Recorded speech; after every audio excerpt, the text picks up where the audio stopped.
안녕하십니까 여러분. 오늘은 추심 방식에 대해서 알아보도록 하겠습니다. 추심 방식은요, 영어로는 컬렉션 이런 표현을 쓰죠. 컬렉션 방식이다. 이 추심 방식이라는 거는 본질이 뭐냐면, 이거는 외상 방식의 수출이에요. 외상 방식이다. 그러니까 물건을 먼저 보내주고 돈은 나중에 회수한다 라는 거죠. 본질은 그렇고요.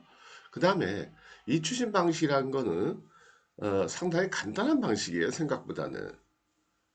그래서 이 추심이라는 단어를 정확히 이해만 하신다면 이 추심 방식은 여러분들이 사용하기에 생각보다 훨씬 쉽다라는 거죠. 자, 그럼 먼저 추심이란 말이 뭐냐? 추심이란 말. 이거 한국말인데도 우리 잘 안 쓰잖아요. 그렇죠? 일상생활에서. 그러다 보니까 좀 낯선 단어인데 추심이란 말은 뭐냐면 남의 돈을 대신 받아주는 거를 추심한다. 그렇게 얘기해요. 그래서 우리나라에도 보면 이게 추심을 해주는 기관들이 많잖아요. 그죠? 예를 들면 채권자가 채무자한테 돈을 아무리 달라고 해도 안 줘. 채무자가. 이랬을 때 자기 능력을 안다면 추심기관에 의뢰해가지고 그 사람들은 돈 받아내는 거 전문가들이니까 돈을 대신 받아주잖아요. 그걸 우리는 추심한다. 그렇게 얘기하는 거죠. 그러니까 채권자는 추심기관한테 추심을 의뢰하는 거죠. 의뢰하게 되면 어, 그 추심기관이 채무자한테 돈을 받아낸다는 거죠. 그걸 뭐라 그러냐면 추심을 한다 그렇게 얘기한다는 거예요. 그러니까 무역거래에서도 마찬가지죠. 무역거래에서는 이 추심기관의 역할을 누가 하냐면 은행이 한다라는 거죠. 그래서 수출상이 계약한 다음에 먼저 물건을 선적을 하고 그 다음에 선적 서류와 환원을 은행에 갖다 주면서 추심을 의뢰하는 거죠. 그럼 은행이 이 선적 서류와 그 다음에 환원이라는 걸 설명드렸죠. 환원이라는 건 청구서라고 그랬잖아요. 그러니까 청구서를 제시하면서 너 얘한테 얼마 줄 거 있지. 그 다음에 얘가 너한테 물건을 선적했다는 증빙, 선적서류 여기 있거든. 그러니까 빨리 돈 나한테 줘. 그래서 은행이 그 돈을 대신 받아가지고 준다라는 거죠. 예. 근데 물론 은행이 가운데서 역할을 하더라도 예, 바이어가 나 저기 못해 돈 못 줘. 소위 그 환호음을 부도를 내는 거죠. 그렇죠? 청구서에 대해서 거절을 하는 거죠. 그렇게 되면 그때는 은행도 어쩔 수는 없어요. 돈을 못 받아요. 예. 근데 그러한 그 약점이 있긴 하지만 그러나 이 추심 방식을 우리가 사용할 수 있는 경우는 TT 방식 후불보다도 이게 조금 더 안전하다라는 거죠. 그렇죠? TT 방식 후불이라는 거는 셀러 바이어가 서로 간에 직접 예, 물건을 주고받고 돈도 주고받는 거잖아요. 그랬을 때 안 갚으면 한없이 기다릴 수밖에 없다는 거죠. 근데 이 추심 방식이라는 거는 은행이 개입돼 있고 그 다음에 환어음이라는 게 있잖아요. 이 환어음이라는 게 뭐냐면 바로 청구서고 본질은 어음이에요. 그렇기 때문에 나라마다 다 그 어음이나 수표에 관한 법률들이 있다고요. 그래서 만약에 바이어가 은행이 제시하는 서류를 인수를 거절을 하고 다시 한번 쉽게 얘기하면 돈을 지급을 안 하겠다. 그러면 이 환어음을 부도내는 거라고요. 어음을 부도내는 거예요. 어음 부도내면 어떻게 돼요? 법률 위반이죠. 법률 위반이란 건 뭐예요? 형사사건이 될 수 있다는 거죠. 형사사건이 될 수 있다는 건 뭐예요? 음, 관계기관으로부터 조사를 받고 잘못하면 예, 감옥에 갈 수도 있잖아요. 그죠? 나라에 따라 가지고 굉장히 엄한 나라들도 많아요.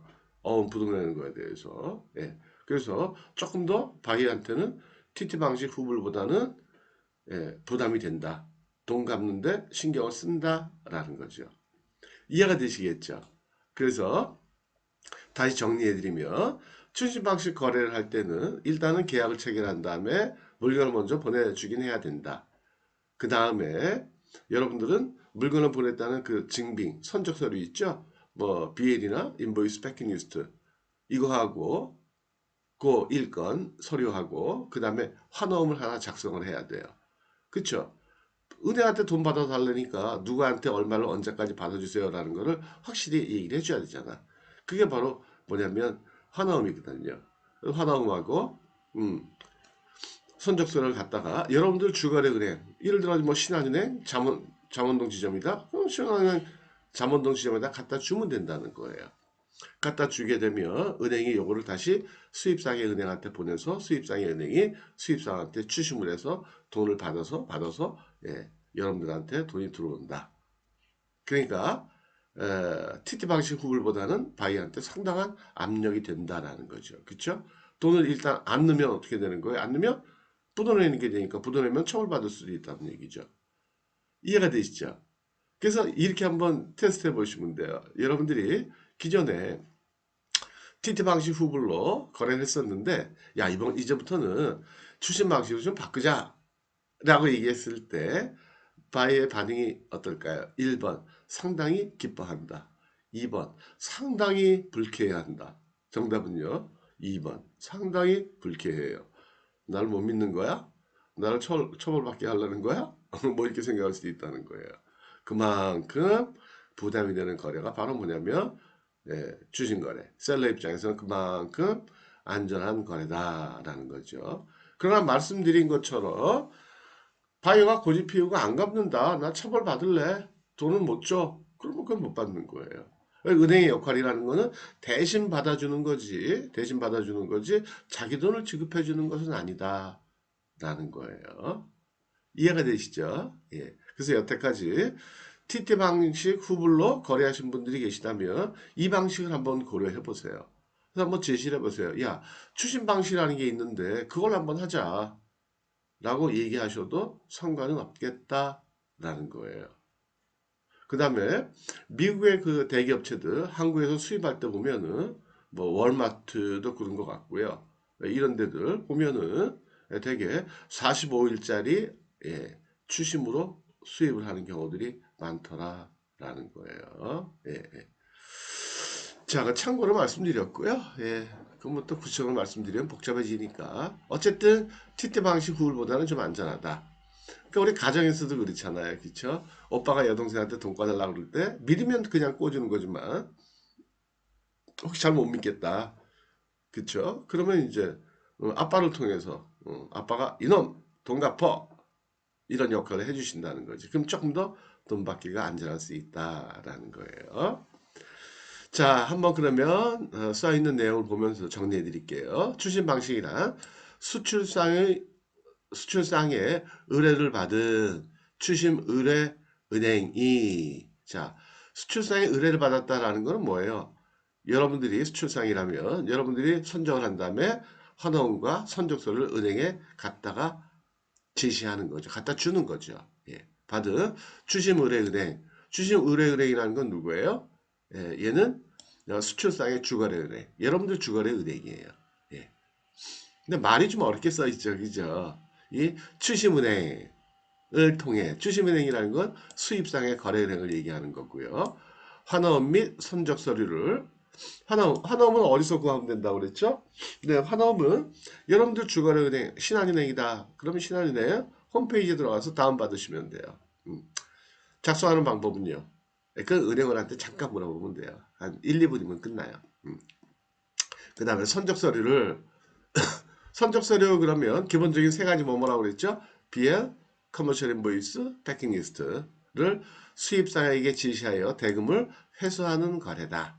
이해가 되시죠? 선적한 다음에 선적 서류하고 환원을 은행에 갖다 주면 은행이 그 서류를 수입상의 은행으로 보내고 수입상의 은행이 선적 서류를 제시하면서 돈을 받아서 주는 거래. 돈을 이렇게 회수하는 거래다라는 거죠. 그러니까 여러분들이 할 일은 뭐예요?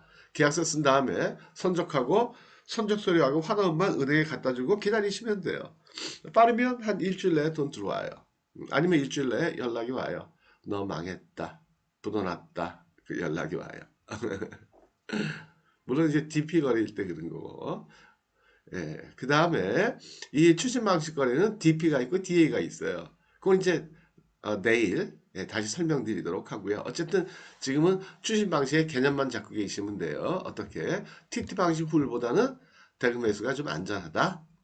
그 다음에 절차는 어떻게 되느냐? 선적하고 선적서류하고 환원을 은행에 갖다 주면 은행이 돈을 받아주는 방식의 거래다. 그래서 환원이라는 게 개입이 되어 있고 은행이 개입되어 있기 때문에 TT 방식 후불보다는 돈을 회수하는 데 있어서 조금 더 안전하다. 그렇게 볼 수 있다는 거고요. 그다음 두 번째는 은행이 지급 인수를 받기 위하여 서류를 취급하는 것으로 추신거래에서는 신용장 거래와는 달리 은행에 지급 확약이 없다. 이게 중요해요. 은행이 지급 확약을 해주는 게 아니에요. 은행이 자기 돈을 주는 게 아니고 받으면 주고 못 받으면 부도나고 안 주는 거예요. 못 받으면 못 받는 거지 뭐. 그쵸? 국내에서 그렇잖아요. 추진기관이 아무리 노력을 하더라도 채무자한테 돈을 못 받으면 그건 못 주는 거예요. 추진기관이 자기 돈 주진 않잖아요. 그죠? 받으면 주고 못 받으면 못 주고. 그쵸? 예. 그래서 약간의 수수료 받고 은행이 이런 일을 해준다라는 거죠. 이해가 되시겠죠? 자, 오늘은 여기까지만 하고요. 내일은 이 추진 방식이 바이어 입장에서 음, 대금을 언제 입금하느냐에 따라 가지고 즉시 입금해야 되면 DP, 나중에 입금하게 되는 DA라는 게 있어요. 그래서 DP는 Document Against Payment. 그래서 바이어가 선적서를 받을 때 바로 입금을 해야 된다는 거고, DA는 뭐의 약자예요? Document Against Acceptance. 선적서를 받을 때, 나중에 돈 갚을게. 약속된 기간이 되면 갚을게. 라는 acceptance, 승낙만 하게 되면 바로 선적서를 받아다가 물건 찾아다가 팔 수 있는 그러한 방식이다. 라는 거죠. 그래서 DADP에 대해서는 내일 공부하도록 하겠습니다. 자, 오늘도 수고하셨고요. 예, 오늘도 즐거운 하루 되시기 바랄게요. 마치겠습니다.